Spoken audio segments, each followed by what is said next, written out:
స్నేహితులారా, ఈ సమయాన్ని బట్టి దేవునికి వందనాలు తెలియజేస్తూ ఉన్నాను. ప్రేమపూర్వకముగా మిమ్మల్ని అందరినీ వాక్య ధ్యానంలోనికి ఆహ్వానిస్తూ ఉన్నాను. పడిపోయిన గుడారమును లేవనెత్తుట అనే ఆలోచనను మీతో కూడా పంచుకోవడానికి ఇష్టపడుతూ ఉన్నాను. కనుక దేవుని యొక్క వాక్యమును ముగింపు వరకు మీరు ఆలకించాలని, మీ కుటుంబ సభ్యులతోనూ తోటి విశ్వాసులతోనూ ఈ వీడియో షేర్ చేసుకోవాలని, మీ ప్రార్థన మనవులు ఎటువైనను కామెంట్స్ రూపంలో కానీ ఫోన్ కాల్ ద్వారా కానీ తెలియజేయండి. నమ్మకంగా మీ కొరకు ప్రార్థిస్తాము.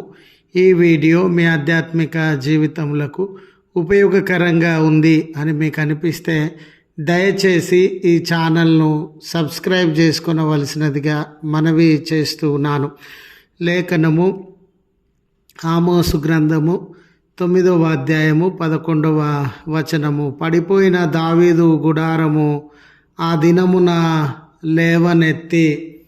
స్నేహితులారా, పతనమైన, వెనుకబడిపోయిన, పనికి రాకుండా విచ్ఛిన్నమైపోయినటువంటి వ్యక్తుల జీవితాలను గురించి కానీ, వ్యవస్థలను గురించి కానీ ఎవరు పట్టించుకోవడానికి, దానిని బాగు చేయాలనే ఆశయము కలిగినటువంటి వారు కానీ ఉండరు అనే ఆలోచన మనమందరము ఎరిగినటువంటి వారమే.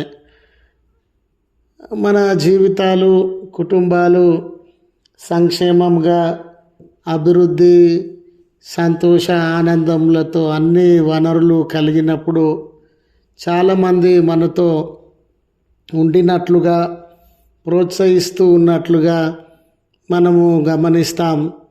ఏదైనా జీవితంలో తుఫానులు చెలరేగి సర్వము దూరమై వెనుకబడిన స్థితిని అనుభవించుచు ఉన్న సందర్భంలో ఒక్కొక్కరుగా మనుషులందరూ మనకు దూరమై ఒంటరి వారముగా మిగిలిపోయే ప్రమాదము ఉండింది.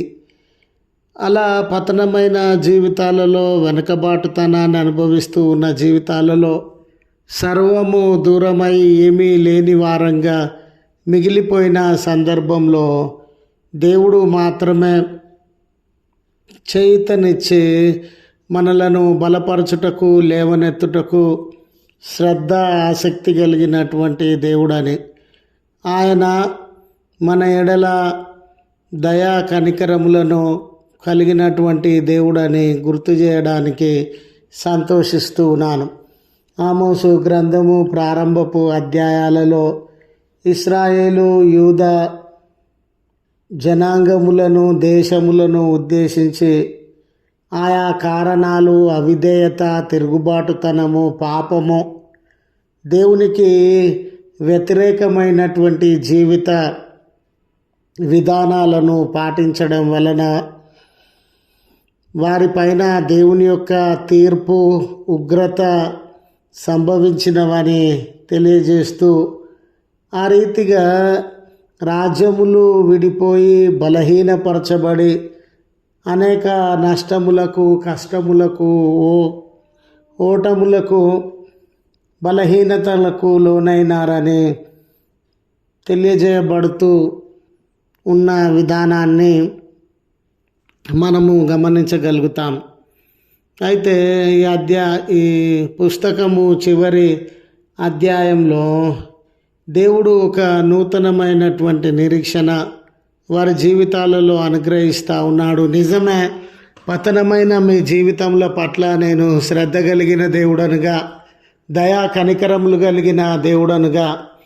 అయితే దావీదు గుడారము పడిపోయింది, పతనమైంది అనే ఈ మాట యొక్క అర్థాన్ని గమనించినట్లయితే, ఇశ్రాయేలు ఉమ్మడి రాజ్యము విడిపోయి యూదా, ఇశ్రాయేలు అనే రెండు రాజ్యాలుగా వేర్పాటు వాదం వలన రెండు రాజ్యాలు ఏర్పడ్డాయి. ఏర్పడిన ఈ రెండు రాజ్యాలు బలహీనపరచబడినాయి. విదేశీయుల పాలనకి లోనై ఎన్నో బాధలను, కొరతలను, అవమానములను, గాయములను, చింతలను ఎదుర్కొంటూ ఉన్నవి. అయితే దేవుడు పడిపోయిన దావీదు గుడారమును, విచ్ఛిన్నమైన విడిపోయిన ఈ 2 రాజ్యములను ఐక్యపరిచి మరలా వారి జీవితములను పునరుద్ధరించి దావీదు గారి కాలంలో ఉమ్మడి రాజ్యము ఎంత సంక్షేమమును, సమాధానమును, వనరులను, భద్రత కలిగిన జీవితములను అనుభవించిన రాజ్యంగా ప్రజలుగా ఉండినారో అటువంటి స్థితిని కలుగజేస్తానని దేవుడు వారికి వాగ్దానం చేస్తూ ఉన్నాడు.